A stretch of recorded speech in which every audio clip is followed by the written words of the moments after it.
Lord Ramacandra and Sita and Lakshman. I had forgotten, but whose home is this? Okay, husband, wife. And I heard you have a son?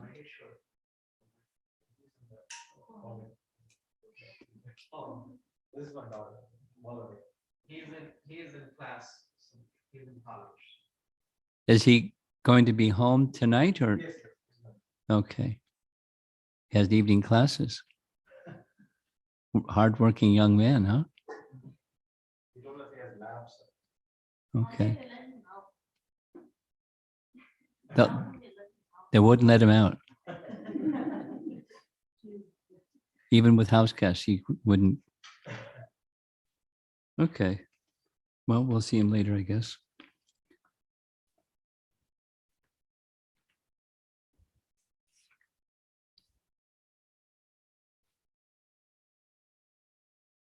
How old are you?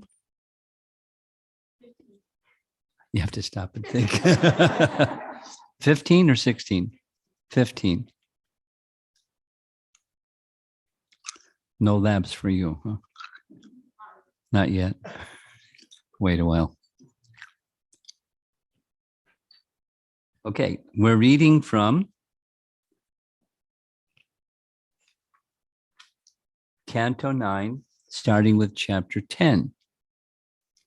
Canto 9, chapter 10.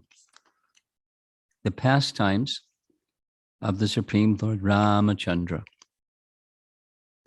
We'll cover this, I'm just going to read and then we'll discuss. And the beginning part, it's a chapter summary. Now this is Prabhupada's writing, and he's summarizing, carrying over from the previous, the lineage of kings that come to Lord Ramacandra. We're going to hear the name of one of his ancestors named Raghu,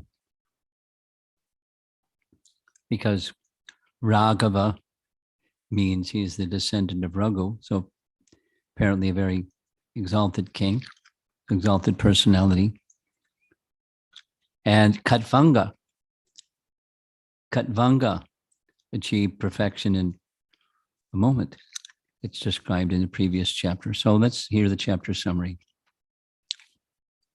This 10th chapter describes how Lord Ramacandra appeared in the dynasty of Maharaj Katvanga. It also describes the Lord's activities, telling how he killed Ravana and returned to Ayodhya, the capital of his kingdom. Paragraph. The son of Maharaj Katvanga was Dirghabahu, and his son was Raghu. The son of Raghu was Aja. The son of Aja was Dasharath, and the son of Dasharath was Lord Ramacandra, the Supreme Personality of Godhead. When the Lord descended into this world in his full quadruple expansion, as Lord Ramacandra, Lakshmana, Bharata, and Shatrughna, great sages like Valmiki, who were actually in knowledge of the absolute truth, described his transcendental pastimes. Srila Shukadeva Goswami describes these pastimes in brief.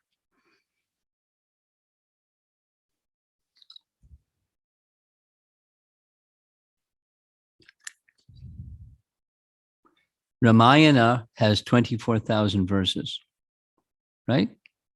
24,000, right?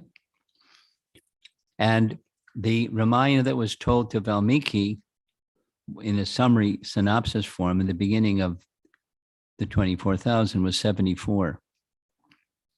And that was told by Narada to Valmiki. But Narada received what Madhvacharya calls Mula Ramayana, that is 3 billion verses. That's what Narada received from Brahma, and Brahma received it from Hamsa Avatar, So actually the Ramayana, according to the Vedic text itself, the Ramayana is eternal. It's not like creative writing or even writing history. It's just taking from that vast body that's Mula Ramayana and extracting from it some portion. 24,000. So what's that big one like?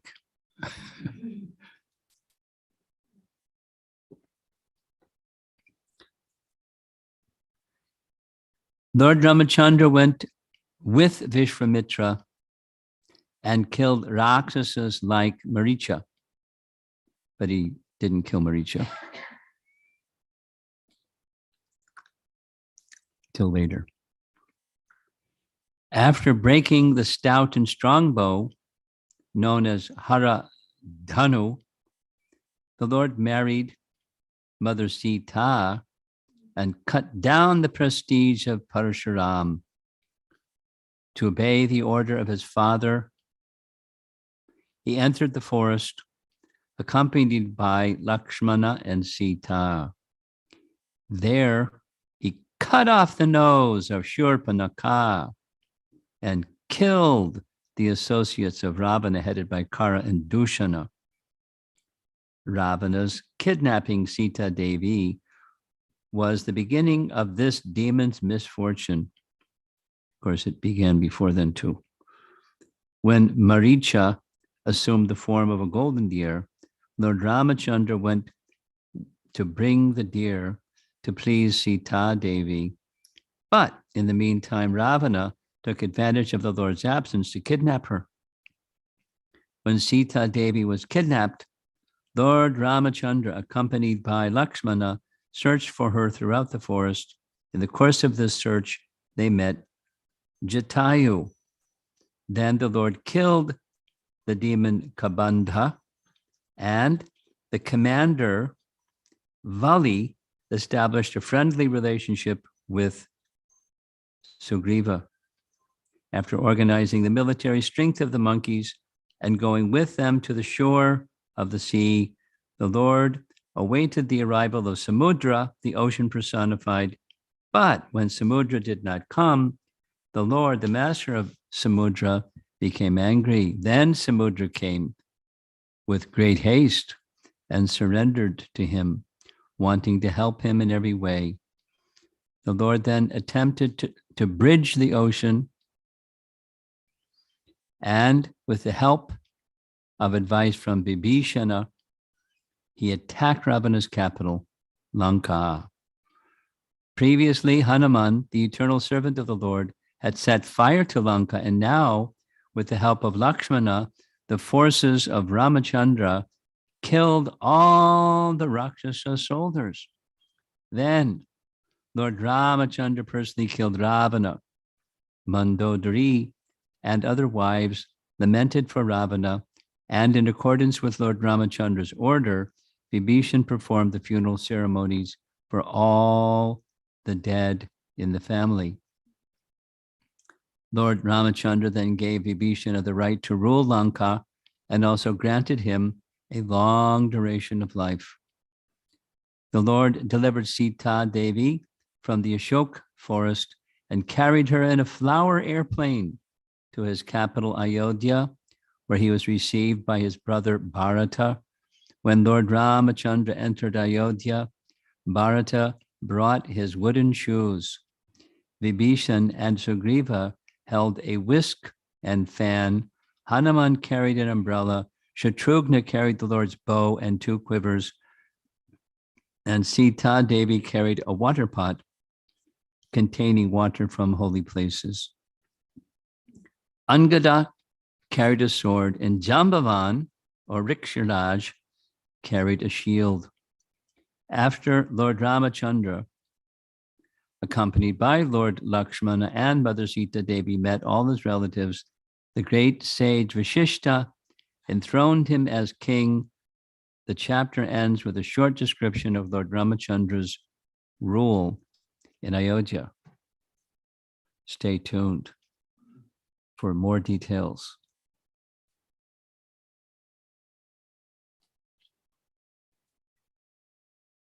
It's very short. It reminds me of the 74 verses spoken by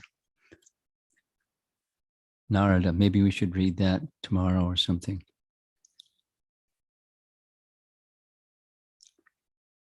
Text 1. Shukadev Goswami said, the son of Maharaj Katvanga was Dirga Bahu, and his son was the celebrated Maharaj Raghu. From Maharaj Raghu came Aja, and from Aja was born the great personality Maharaj Dasharath. 2. Being prayed for by the demigods, the supreme personality of Godhead, the absolute truth himself directly appeared with his expansions and expansions with his expansion singular and expansions of the expansion. Their holy names were Rama, Lakshman, Bharata, and Shatrughna. These celebrated incarnations thus appeared in 4 forms as the sons of Maharaj Dasharath. In Srila Prabhupada's purport, Lord Ramacandra and his brothers, Lakshmana, Bharata, and Shatrughna, are all Vishnu-tattva, not Jiva-tattva. The Supreme Personality of Godhead expands into many, many forms, Advaitam, Achyutam, Anadim, Ananta, Rupam. Although they are one and the same, Vishnu-tattva has many forms and incarnations, as confirmed in the Brahma Samhita 5.39. Ramadi Murtisha Kala Niyamena Tishtan. The Lord is situated in many forms, such as Rama, Lakshman, Bharata, and Shatrughna, and these forms may exist in any part of his creation. All these forms exist permanently, eternally, as individual personalities of Godhead, and they resemble many candles, all equally powerful. Lord Ramacandra, Lakshmana, Bharata, and Shatrughna, who, being Vishnu-tattva, are all equally powerful, because the sons of Maharaj Dasharath, in response to prayers, became the sons of Maharaj Dasharath in response to prayers by the demigods. So let's assume that some little background information is helpful. Like, for example, what does Vishnu-tattva mean? And most of you likely know, but no harm to hear again. And if you need some clarity, maybe some of the clarity will help. The term tattva means something like the truths about such, whatever the adjective is. Like jiva tattva is the truths about a jiva, or the category of jiva tattva. And there's Vishnu-tattva, and there's Shakti-tattva. They're categories of truths about something. So Vishnu-tattva means it's the category. And the Vishnu-tattva forms, these references are given, saying there are many. Ramadi means beginning with Rama, etc. Rama, etc. Ramadi Murtishu Kala. Kala. The Prabhupada has this nice way of saying there's a plenary expansion, or in full expansion, and that's like Krishna expands as Balaram, and that's a plenary expansion of Krishna as Balaram. And then he uses this language that there's expansions of the expansion. And those expansions of the expansion are given the name or identified by the name Kala, a portion of a plenary portion. There, aside from the language of the sequence of their expansions, there's something else to be understood by the word Kala.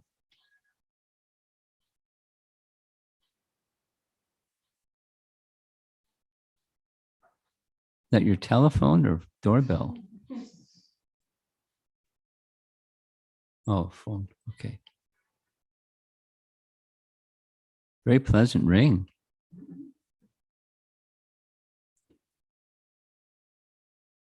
A distinction beside the sequence of expansion is Kala indicates they do not manifest the fullness of the plenary expansion. So on the one hand, and on the other hand, on the one hand, they're the same category. On the other hand, they may not manifest the fullness of Vishnu-tattva or the fullness of Krishna.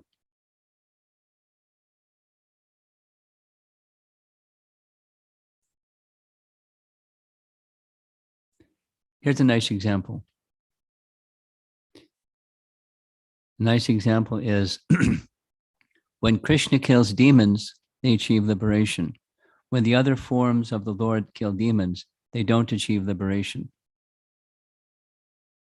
It's a special feature of Krishna's mercy that when those who come forward in an inimical attitude, he's very kind. He deals with them in a way that sounds like, oh, you want to be inimical to me? Okay, no problem. So he speaks chivalrous words and does things. But on the other hand, he gives them liberation. And the demons that were killed, the 14,000 Rakshasas that were killed in Janistan, they didn't achieve liberation. Ravana himself didn't achieve liberation. But those who were killed by Krishna achieved liberation. And there's a long list in Bhagavatam, Canto 2, Chapter 7, of those demons that were killed by Krishna, all of whom achieved liberation. And it also says those that were killed by associates of Krishna and Balaram achieved liberation.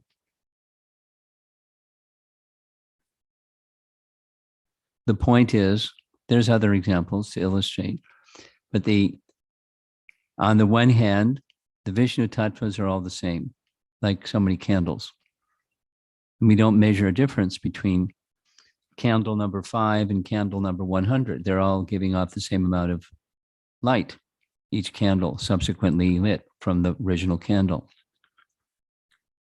On the other hand, some of the expansions from Krishna, the Kala category, they don't exhibit the fullness of Bhagavan's opulences.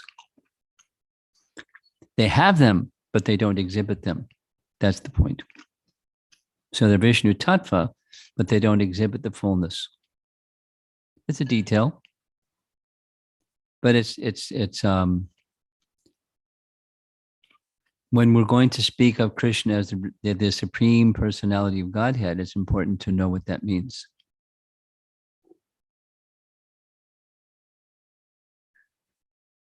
Another point that's made here in the purport itself is, although the forms appear, they're eternal. Not like once upon a time they didn't exist, some time passed and then voila, they appeared. And then they disappeared. They're eternal, but sometimes in the manifest and sometimes not manifest for our vision. A nice example given is the sun. When the sun sets at night, doesn't mean the sun goes out of existence. And when the sun rises in the morning, it's not that the sun comes into existence. It appears for our vision, and then it is no longer visible. But somewhere the sun is shining, In fact, somewhere on the Earth planet, the sun is rising. And somewhere on the Earth planet, the sun is setting. And then the next place, the sun is setting. And the next place, the sun is setting. The sun is always setting. And the sun is always rising somewhere. So the appearance of these four is exactly that. It's an appearance of that those personalities who are eternal. They have their eternal abode in the spiritual realm, in the Vaikuntha realm. And from time to time, yada yada hi dharmasya glanir bhavati bharata abhutanam tadatmanam srajam yaham srajami aham. I manifest myself. He doesn't need help from anybody else. He manifests himself. Now they appeared by the prayers of the demigods. That's in the purport. The prayers of the demigods had to do with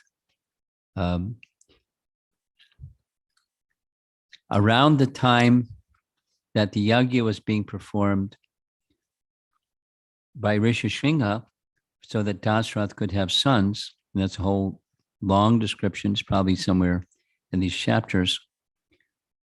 As Rishishringa, it was a two-part yajna.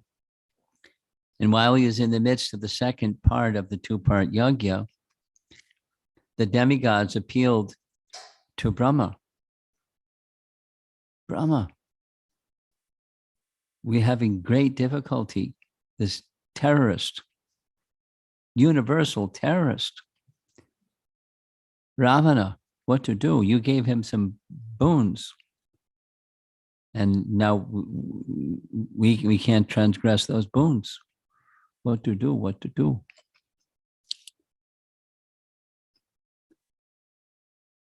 Let's go speak to Vishnu. Vishnu, what to do? No worries. At this very moment, the yajna is being performed. I will appear along with my three brothers, and we'll take care of Ravana. No worries. You can go back to your abodes and everything will be nice. You know, it took a while, but because it was a Leela for them to appear and for them to do what they did, finish Ravana, specifically Lord Ramacandra, finished Ravana.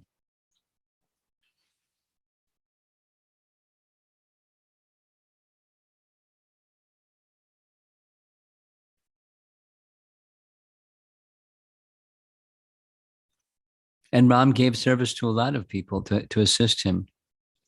He didn't need service. He doesn't need anything. He's all powerful. But he gave the opportunity for service to many, many, many. And even towards the end of the battle, when many of the Vanras were lying on the battlefield, Ram just glanced over them and brought them back to life.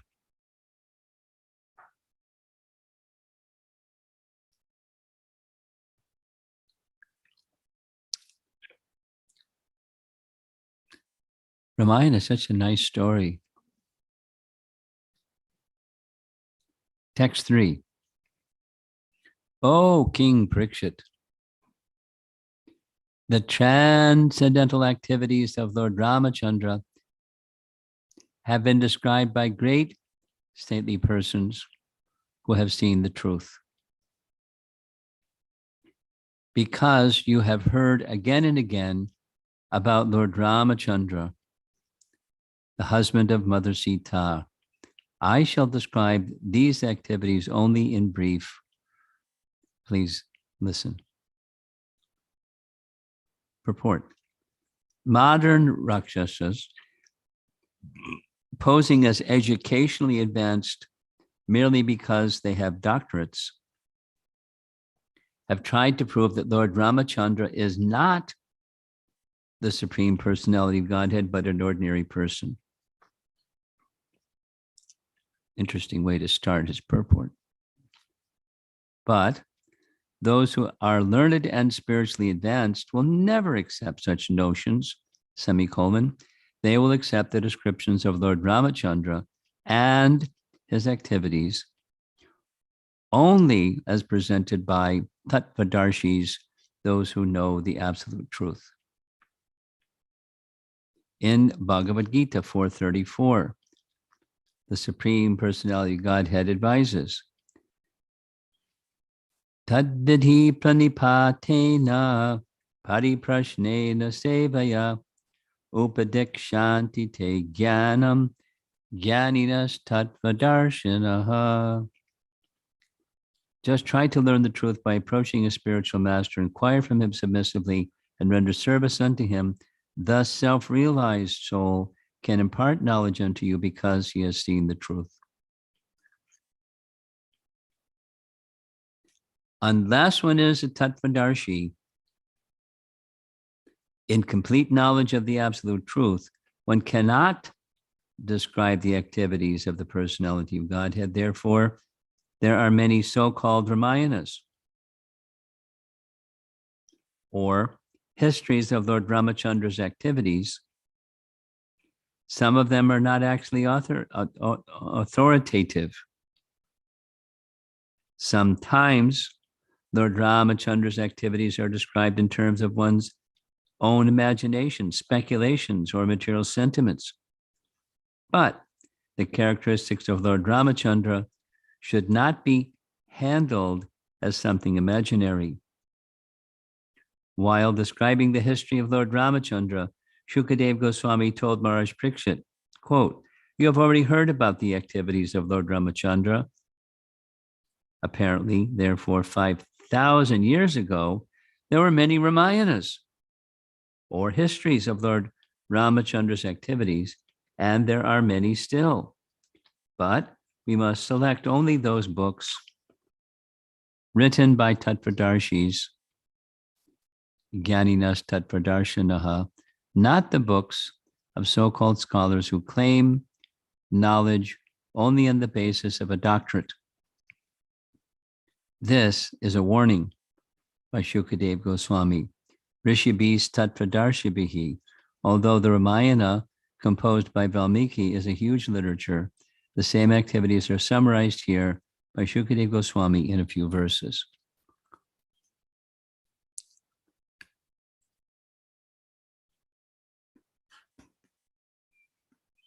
The same source, Madhvacharya, great commentator and authority, who described this, the way he describes this Mula Ramayana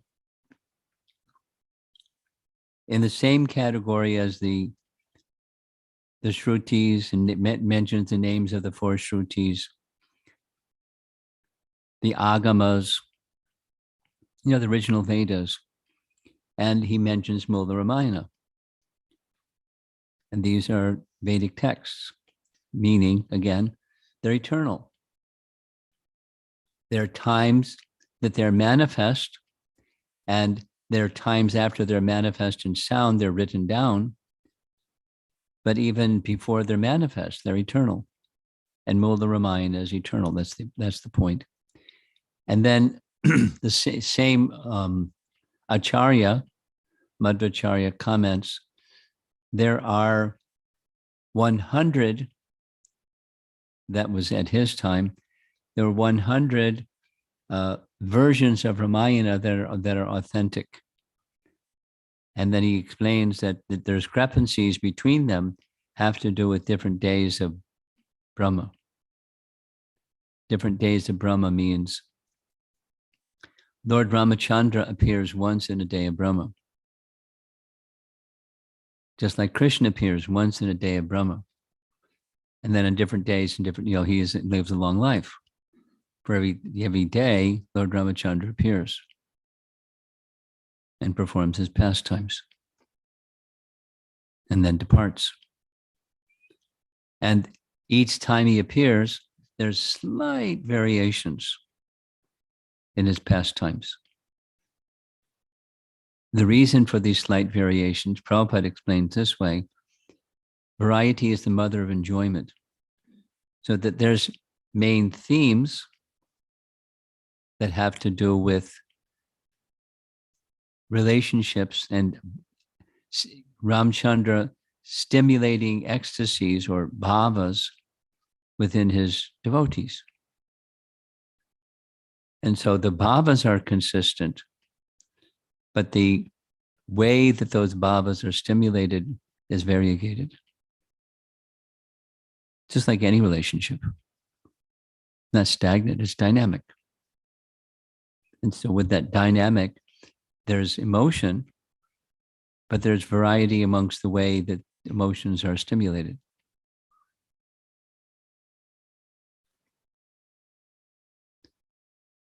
And that's amongst the authorized ones. Then there's not authorized ones.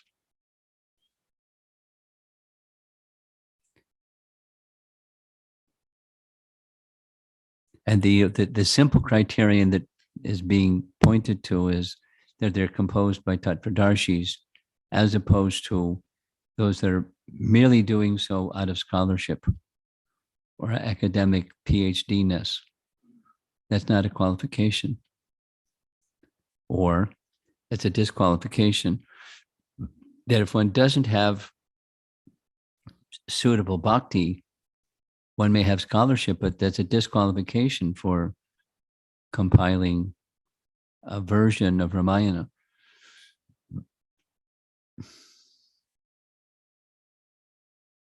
And there's some popular ones out there. And there's some authorized ones out there. And how do you know what's authorized? How do you know what's popular? How do you know who's a Tattvadarshi to compile or not?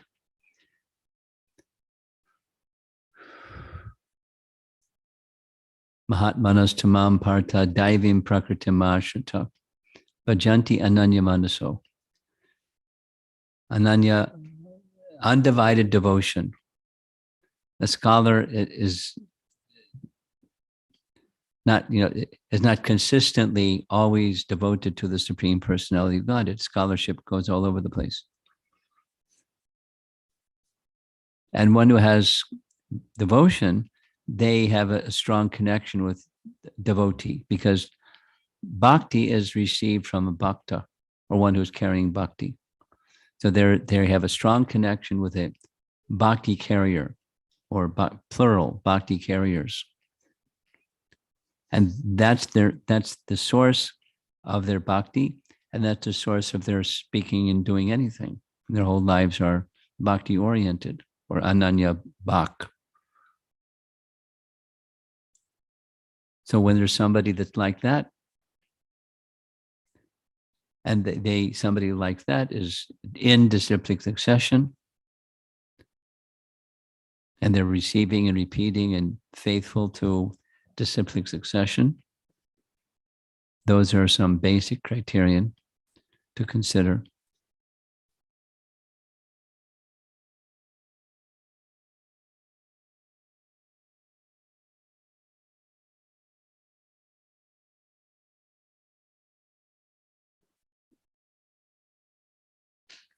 Prabhupada would speak about this a lot. Even the personality of Godhead, Krishna, Brahma Sutra Padais Chaiva. He makes reference to Brahma Sutra when he speaks. Chaitanya Mahaprabhu, the personality of Godhead, but he makes reference to the previous acharyas, always, and the great authorities. Although having the capacity to speak the absolute truth independently, he doesn't. Both Krishna accepted a spiritual master, Chaitanya Mahaprabhu accepted a spiritual master, received teachings, received initiation, and followed them faithfully. Faithfully. To teach by example. So that's a requirement. And then the teachings of the faithful disciple don't deviate from the teachings of the person who they received from.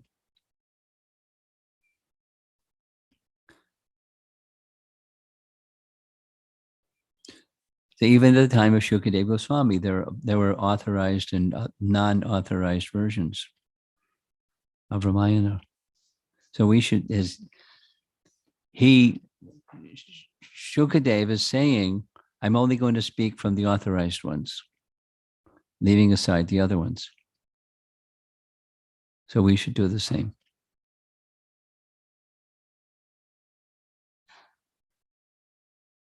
And Srimad Bhagavatam is pretty safe. Not very pretty safe. It's 10% safe. Because the authority is Shukadeva Goswami. And in general, Valmiki Ramayana is considered like the gold standard. You can't go wrong with Valmiki Ramayana. There are other Ramayanas, but it's the gold standard.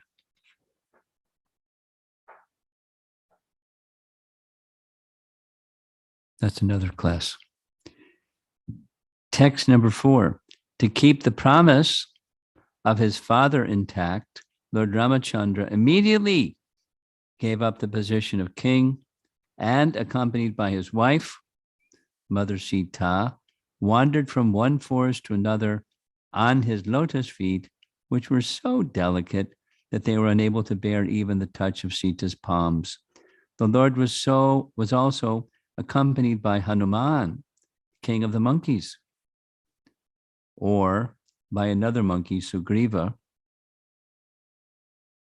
and by his own younger brother, Lord Lakshmana, both of whom gave him relief from the fatigue of wandering in the forest. Having cut off the nose and ears of Shurpanakha, thus disfiguring her, the Lord was separated from Mother Sita. He therefore became angry, moving his eyebrows and thus frightening the ocean, who then allowed the Lord to construct a bridge to cross the ocean. Subsequently, the Lord entered the kingdom of Ravana to kill him like a fire devouring a forest. May that Supreme Lord Ramachandra give us all protection. Now here's another example. Right within the verse, the mention is he traveled in the forest with a monkey. And there may be 2 different references, so both are mentioned. So Harindra Anujabhyam, accompanied by the king of monkeys. Now, Hanuman wasn't a king. Sugriva was a king. So it's Sugriva. But he was accompanied by Hanuman, who is Hanuman, greater than the king. So either.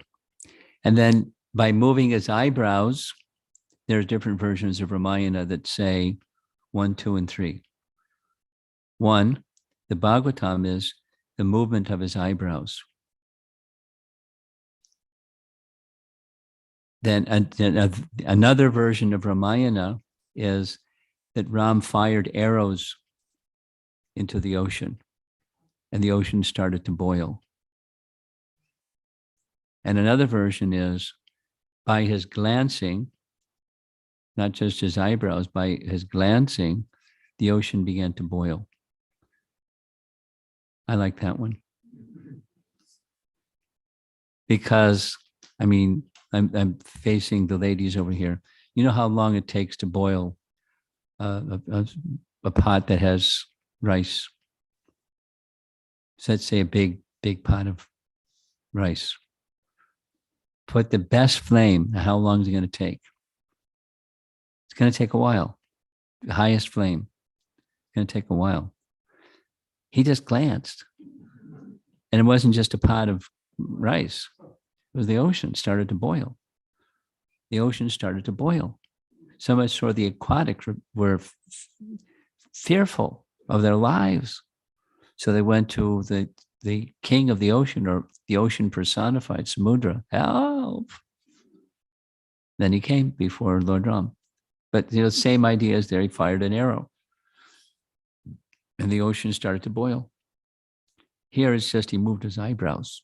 It doesn't say the ocean boiled. It said it says that Samudra became fearful. And he offered his prayer saying, I didn't know who you were. That happened a couple of times. Someone didn't know who the Lord was, so they behaved nonchalant. Like that's what happened with the Jamuna, River Jamuna, or Kalindi, when Lord Balaram went to Vrindavan. He was dancing, and then he was taking Varuni beverage, which was supplied. And he then requested Kalindi to come so he could bathe. She didn't come. Who's this intoxicated guy?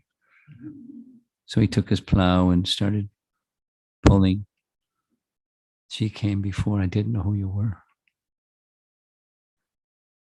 That happened in some other cases. The Lord exhibiting his supremacy makes it very clear. He's supreme. Now, he doesn't have to exhibit his supremacy to assert or establish his supremacy.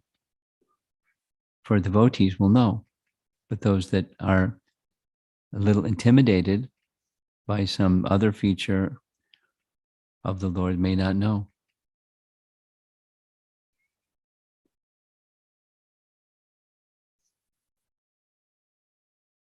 So there's varieties, there's different versions, but when we make the three references that I just made, they're all from authoritative sources. And for example, some of these other authoritative sources, Prabhupada specifically makes reference to in Chaitanya Charitamrita in his purports.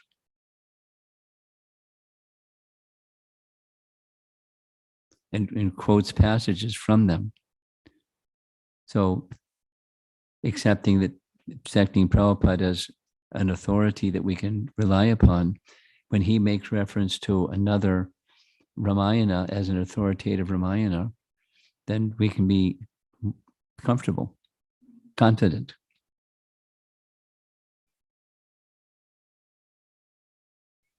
Then comes the trick of taking that authoritative Ramayana and having it made available to you without adulteration.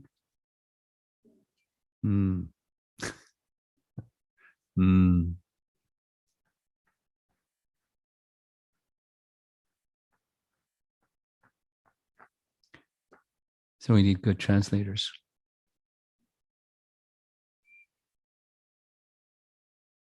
Reliable ones.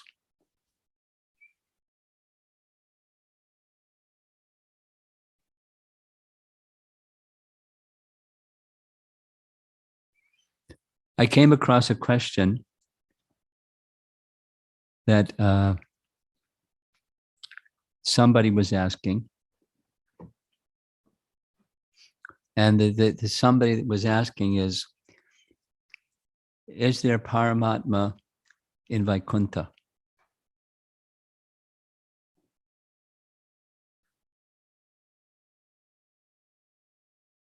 And they had heard in a class that yes. And the authority for that yes was Paramatma Sandarbha by Jiva Goswami. So I was skeptical because I've heard otherwise.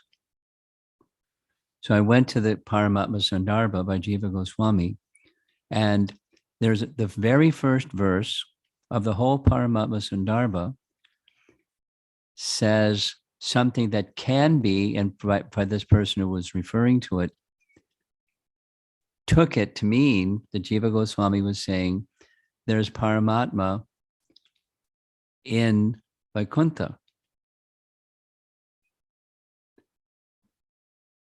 So I consulted Radhika Raman. You know who is Radhika Raman? Anybody? He's a PhD graduate from Oxford University that did his PhD thesis on Paramatma Sandarbha. So I asked him, here's the passage. Here's one translation. Here's another translation. What's yours? And he explained, yet there's different ways that one can understand the verse. And in a literal sense, Paramatma is in Vaikuntha is fine.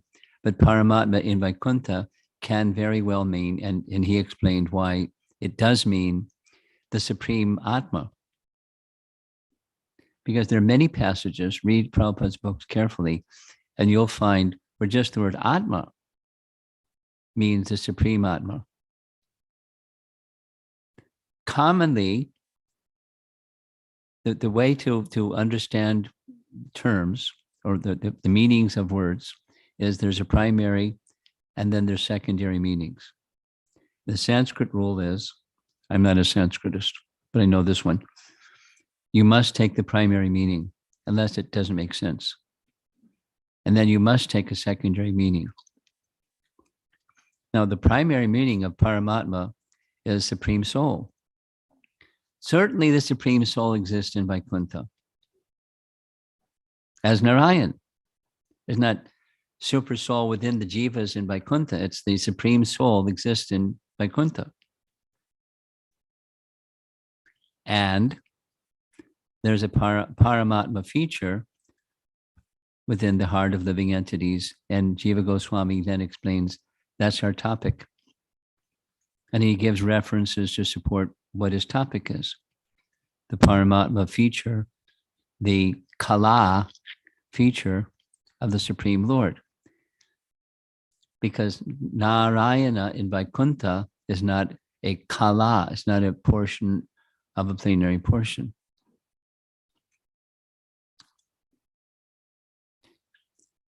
So I sent out a little text that explains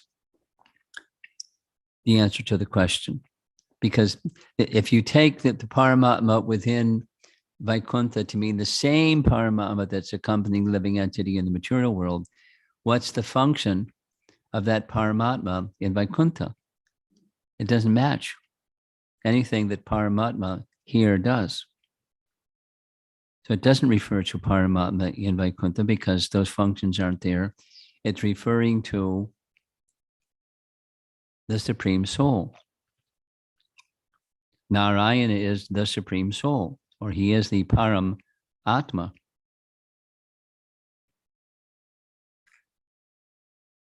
That's a long-winded way of saying you have to be very careful when you read translations, even of Valmiki Ramayana, even of Bhagavad Gita. You have to be very careful when you read translations of Bhagavad Gita. Which ones are you reading? Now, Prabhupada explained, here's a little Prabhupada story. I heard this from the Advaita Prabhu, who was in charge of the press, the ISKCON, when it was ISKCON press before it was BBT. He was in charge of the printing press. And he asked Prabhupada, is it okay for us with this printing press here in Boston to print a little pocketbook Bhagavad Gita that just has the verses? Because then you could easily put it in your pocket, pull it out, read the verses, memorize the verses, put it back in your pocket. Prabhupada said no. And his reason why not is people won't understand the meaning. And then he went on to say, the Dvaita told me, Prabhupada went on to say, the difference between translations of Bhagavad Gita is not so much discrepancy, it's the commentary. When the commentary says this means that, instead of this means this, and that means that, distorting the meaning by interpretation. And that can happen even in translations. Like, is there Paramatma in Vaikuntha? It just comes from the translation of the verse. First verse.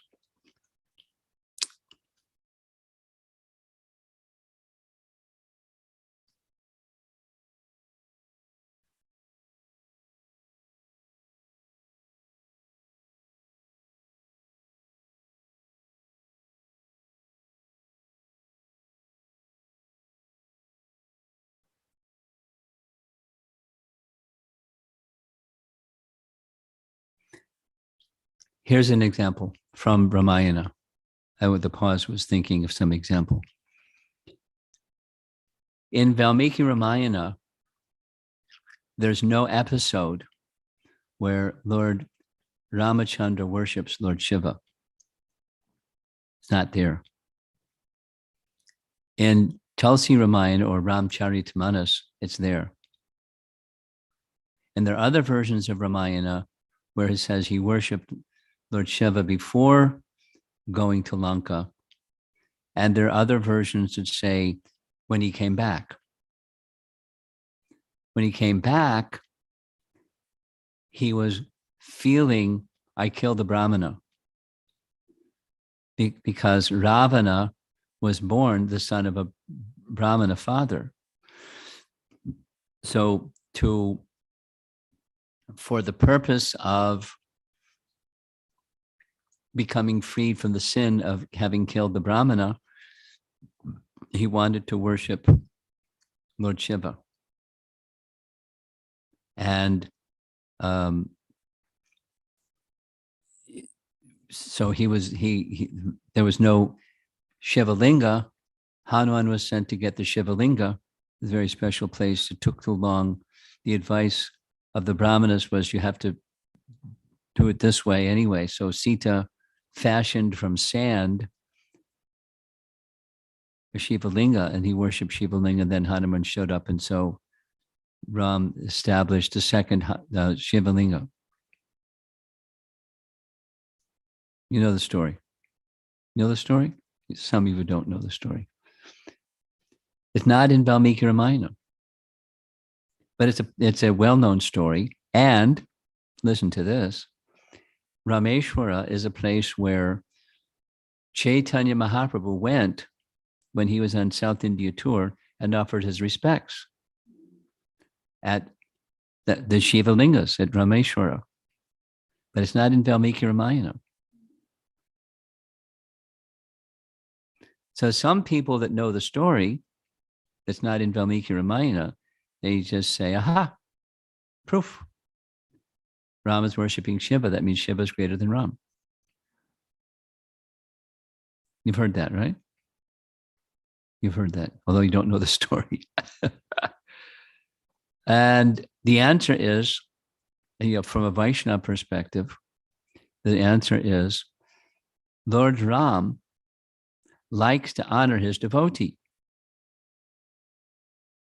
Just like Krishna wanted to honor Arjuna. He told Arjuna, they're finished.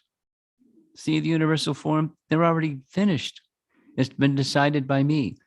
Now, whether you take the credit for it or not, they're finished.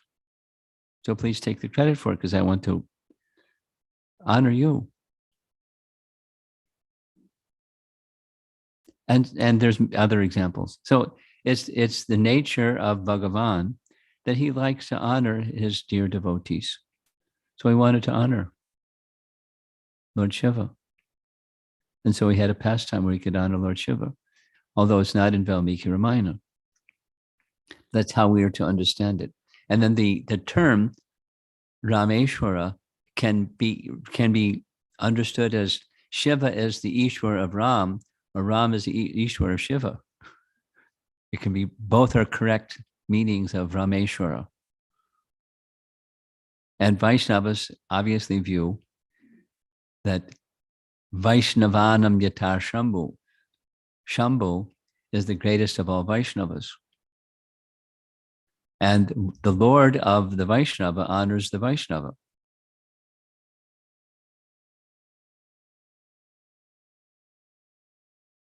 He likes. He's Bhaktavatsala. He likes to honor his devotees. So in various ways, the personality Godhead honors his devotees. And this was one of those.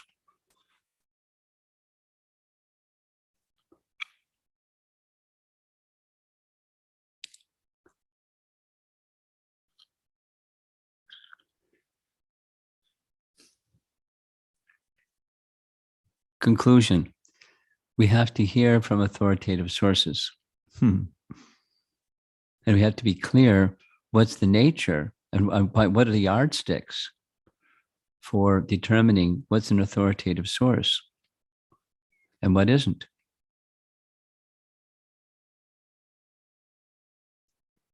And be very clear, even if you hear a persuasive argument that seems to be otherwise in contradiction to the authoritative sources, how to process it.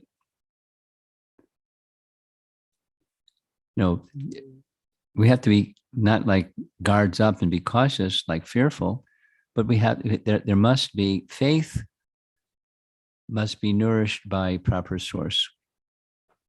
It's very important in identifying what a proper source is and nourishing your faith according to proper source. And then you continue and continue and continue following that authoritative source. You can be respectful to other versions of Ramayana that don't say what Valmiki Ramayana says and not be bewildered. But then from an authoritative source, you need to hear how to process something that seems to contradict what I'm accustomed to hearing. Takes a while.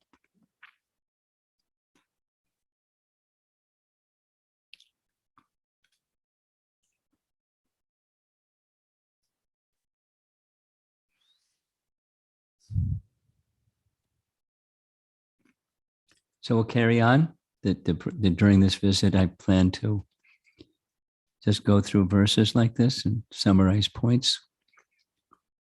Little by little, the Leela will be told. Not the same as, it was really nice reading the whole. I think next time around, I'm going to read another version of Ramayana. Maybe Bhakti-Vikas Maharaj's version of Ramayana. But we'll just now read the Bhagavatam, 3 chapters. Any topics for discussion?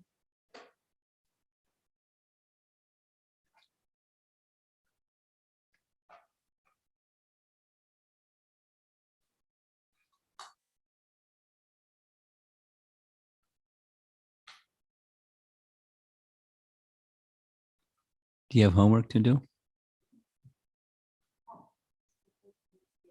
Yeah. You're being very patient. I was thinking.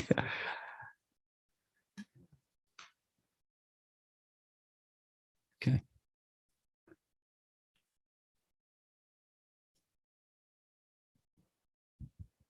Hare Krishna Maharaj.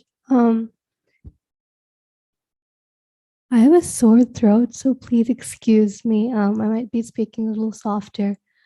Speak clearly. Yeah. Maharaj,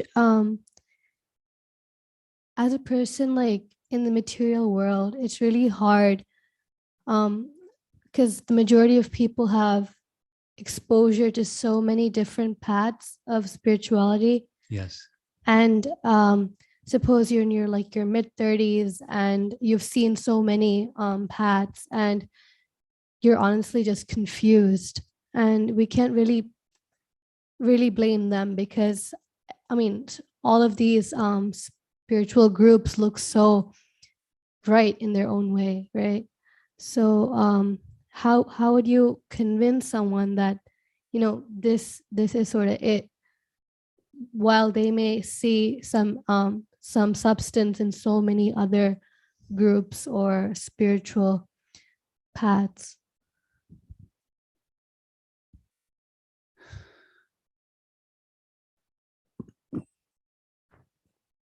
One of the most compelling things you can do is to be spiritually exemplary and consistently. Your achar will speak more strongly than prachar. That's my first response. I'm currently listening to a series of lectures that Prabhupada gave, just random here and there.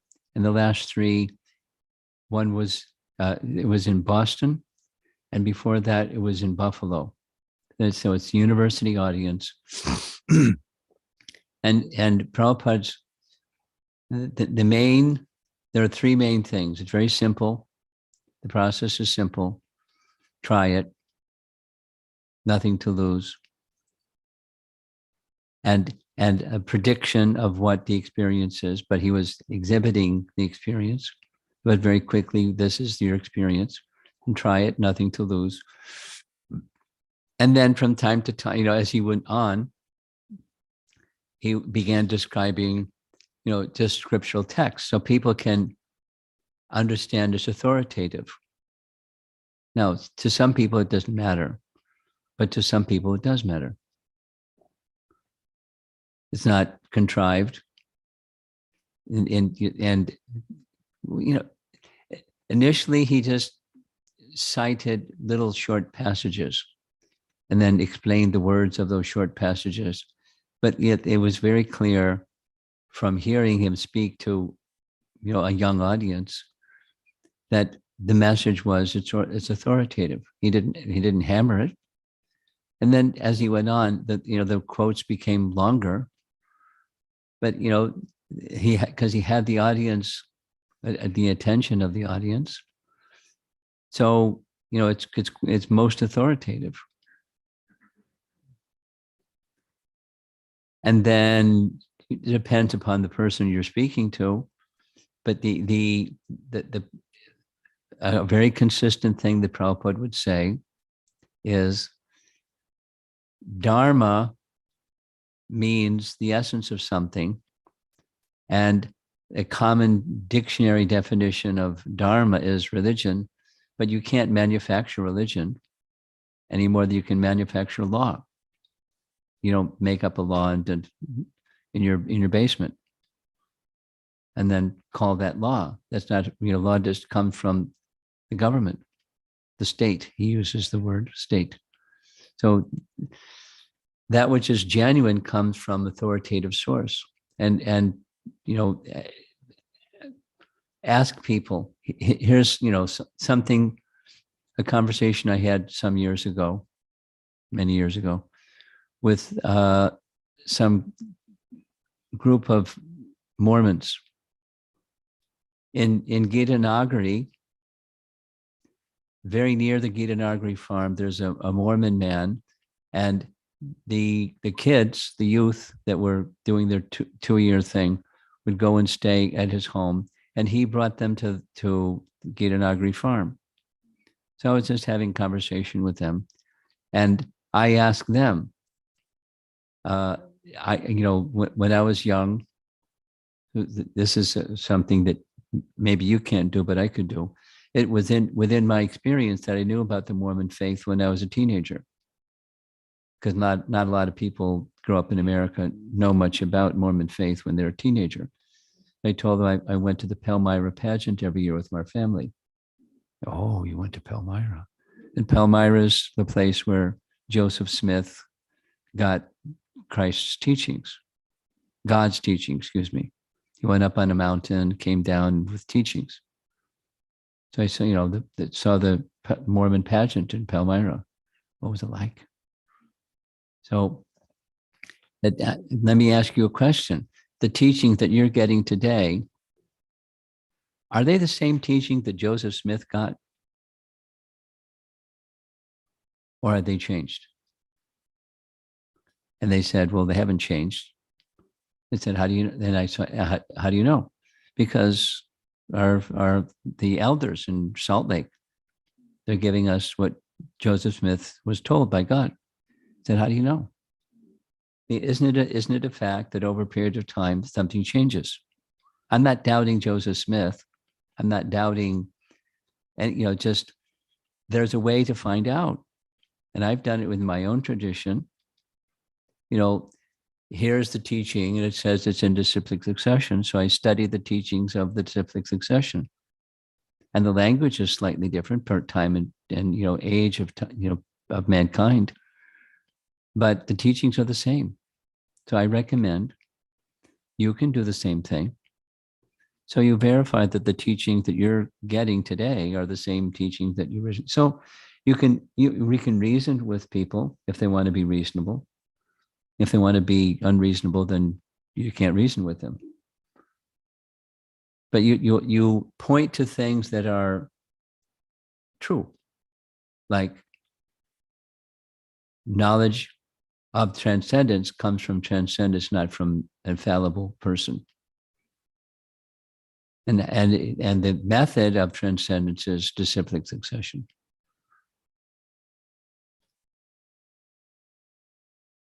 And where's, can you give me an indication where this teaching comes from? Or here's another one. It depends on the person. But one of the devotees that trained me, I spent time with in college outreach, was Rupanuga. And his first question when he would interact with students was, what's the highest truth you know? And that was the starting point.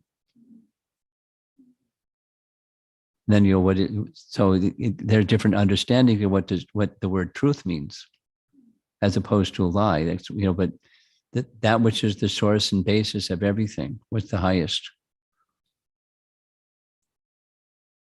Where's this teaching taking you? It's another way of saying the same thing. What's the goal? What's the highest truth? And then you go from there. That's another.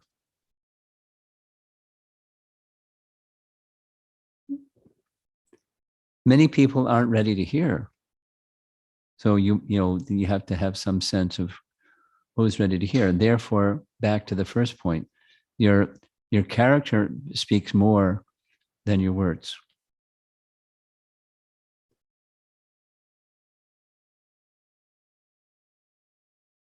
And consistent character over time.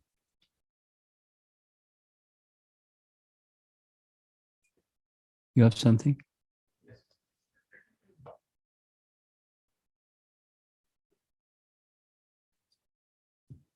Guru Maharaj, you explained the distinction between Krishna and other Vishnu-tattvas. When Krishna kills a demon, they attain liberation. There's more differentiations, by the way. Okay. But when, like you gave an example, when Ram killed Ravan, he did not attain liberation. So what is the destination when Vishnu-tattvas, other Vishnu-tattvas kill demons? Do they go through their karma cycle? That's a nice question. And the only answer I've come to is not really clear, but it's in one of Jiva Goswami's commentaries. There's a heavenly realm called Vira Svarga, where heroes go.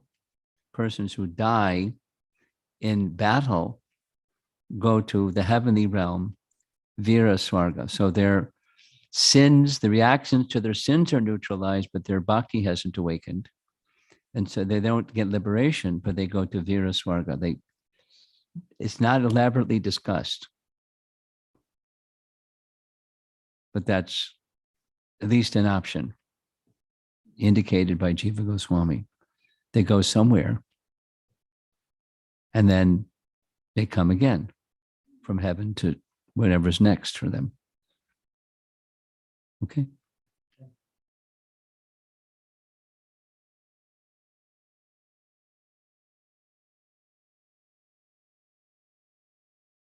Okay. No.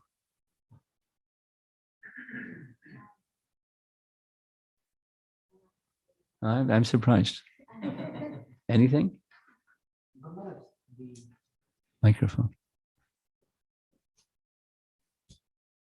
Guru Maharaj, regarding Valmiki's Ramayana's translations, is Vidwan Gauranga Das Prabhu's books are safe to read? Are they? I'm asking, is Vidwan Gauranga Das, Yes. his translation of Valmiki Ramayana, are they Authorized? authorized? Oh, yeah. Oh, yeah. Okay. Oh, yeah. And another question follow-up is, in different kalpas or different days of Brahma, when Rama comes and performs the Leela, is it like a same kind of a thing? Ravana will be there and there will be same kind of a main storyline will remain same more or less? I'm not, I can't give a very, explicit answer. My understanding is a general one. The general one is the Leelas are essentially the same, and there's some variation in the Leelas for the pleasure of the Lord, because variety is the mother of enjoyment. And so there's variety in the Leela, but the bhavas are essentially the same. How those bhavas are stimulated, it's varieties of ways for the devotees and for the non-devotees. How's that? Sure. Good.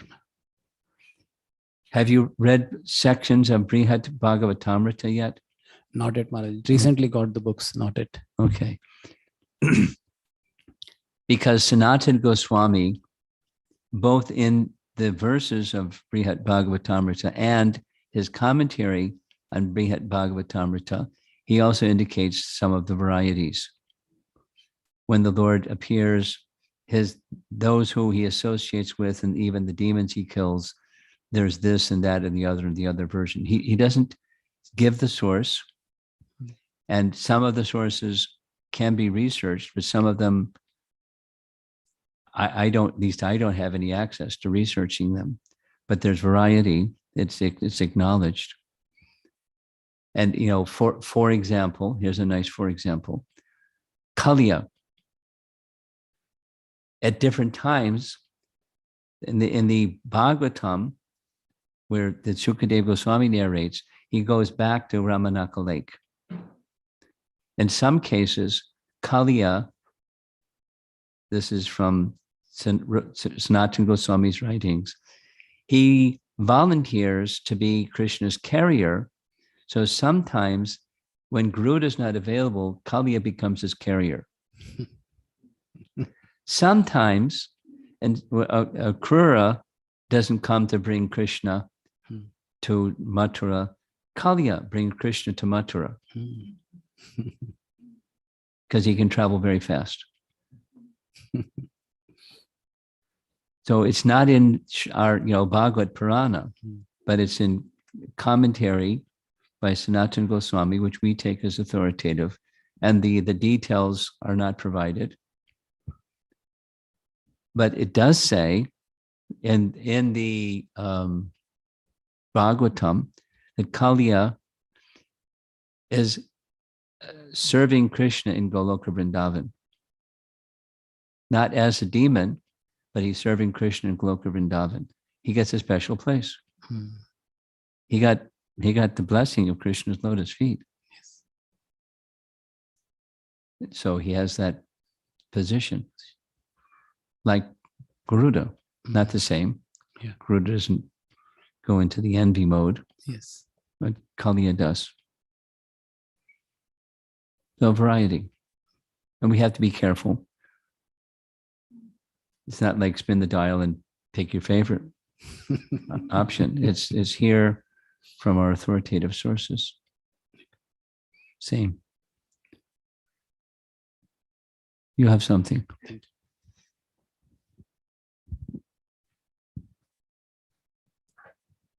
Hare Krishna, Guru Maharaj. So, Guru Maharaj,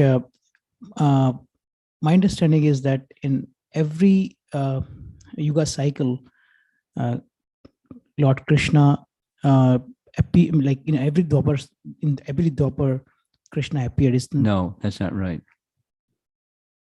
That's your understanding. I'm letting you know that's not correct. So only once in a Brahma's day. Once in Brahma's day, Krishna appears. What about the other 999? That's your next question, right?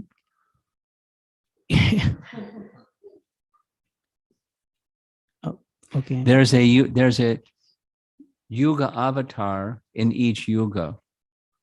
Right. All 1,000.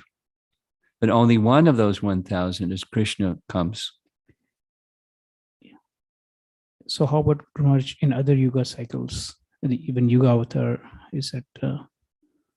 Be clear what your question is. I can say anything, but what's your question? So my question, Guru Maharaj, is like in other In the other Dwarpa yugas, the other 999 Dwarpa yugas, who's the yuga avatar? Yes, Guru Maharaj. That's your question? Yes. Okay. It does not specify. I've searched. There is one. but it's not specified. At least I haven't been able to find it. There's someone, because we know there's a Yuga avatar in every Yuga. Right.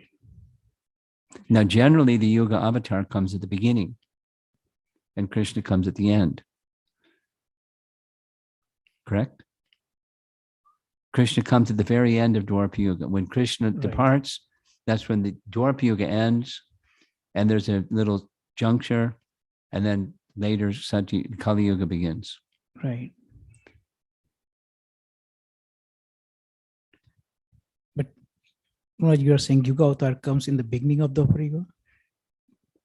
Generally speaking, I'll say it again. Listen carefully. Generally speaking, the Yuga avatar comes at the beginning of each Yuga.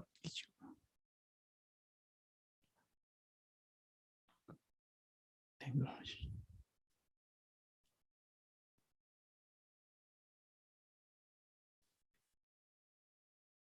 Okay, that's it. Srila Prabhupada ki. Jai. There's something online. Wait a minute.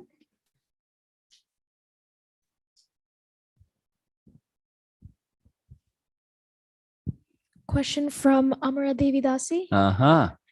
Count on Amara Devi Dasi. She's always good there. Can lords doing the same pastime over and over on different universes and Lord Brahma's everyday creation be equated to living entity doing same basic activities daily for understanding purposes? Not the same, because there's a repetition, yes, but it's the variegatedness of the Lord's activities and the happiness that he experiences through those activities are quite different. I've been discussing Brahma's prayers in two different places. In one of those prayers, one of the concluding prayers, he says, prayers to Krishna, chapter 14, Bhagavatam, canto 10. I don't understand. Brahma says, some people say, oh, I know all about Krishna.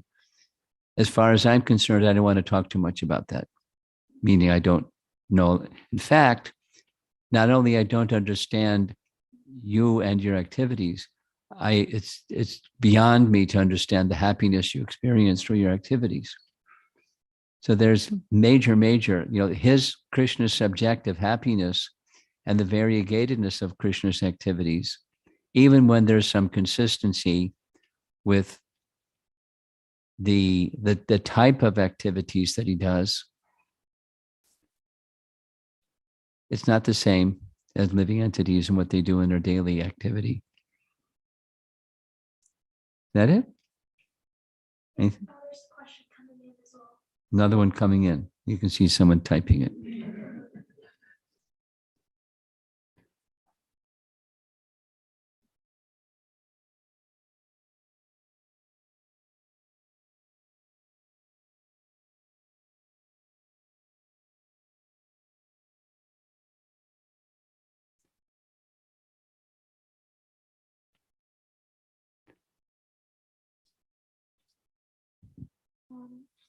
This question is from Sri Padma Manjari. Okay. I was reading Nectar of Devotion, and it says, although the demons attain liberation, and so my question is, are they in Goloka Vrindavan, No. another part? Usually, commonly, there's exception, but commonly they attain Sayuja. There's exception. Putana is an exception. Kali is an exception. But Krishna doesn't kill him either. There's others. Saranga Thakur, is he still out there? And I forgot to bring Mahaprasadam. Ask him if he remembered to bring Mahaprasadam. Did you remember to bring Mahaprasadam? Okay. Okay, I think we're done. Thank you very much. Prabhupada ki jai.